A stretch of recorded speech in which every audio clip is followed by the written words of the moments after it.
সর্বোচ্চ দায় স্বীকার করতে প্রস্তুত হাসনাত আব্দুল্লাহ।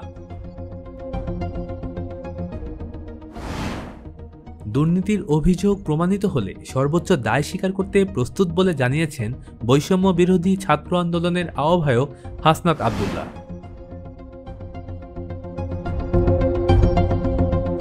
শুক্রবার 24শে জানুয়ারি সকালে সামাজিক যোগাযোগ মাধ্যম ফেসবুকে নিজের ভেরিফাইড অ্যাকাউন্টে করা একটি পোস্টে তিনি এই কথা জানান। এরই মধ্যে তার এই পোস্ট হয়েছে ভাইরাল।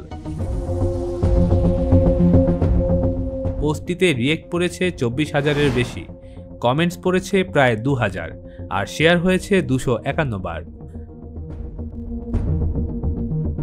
আরাফাত রহমান নামের এক ব্যক্তির দুর্নীতি বিষয়ক পোস্ট শেয়ার করে হাসনাত লেখেন, কোথাও দুর্নীতি করলে সেটা নিশ্চয়ই নথি, ভিডিও, অডিও কিংবা কোনো ব্যক্তি নিজে সাক্ষ্য দিবেন।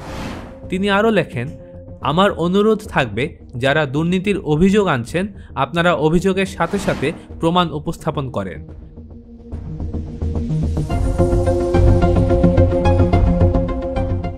আমি কিংবা আমার পরিবার, আত্মীয় স্বজনের বিরুদ্ধে তদবির, চাঁদাবাজি, টেন্ডারবাজি বা যে কোনো দুর্নীতি যদি প্রমাণ সহ থাকে তাহলে সেটি সামাজিক যোগাযোগ মাধ্যমে প্রচার করুন, প্রয়োজনে মামলা করুন।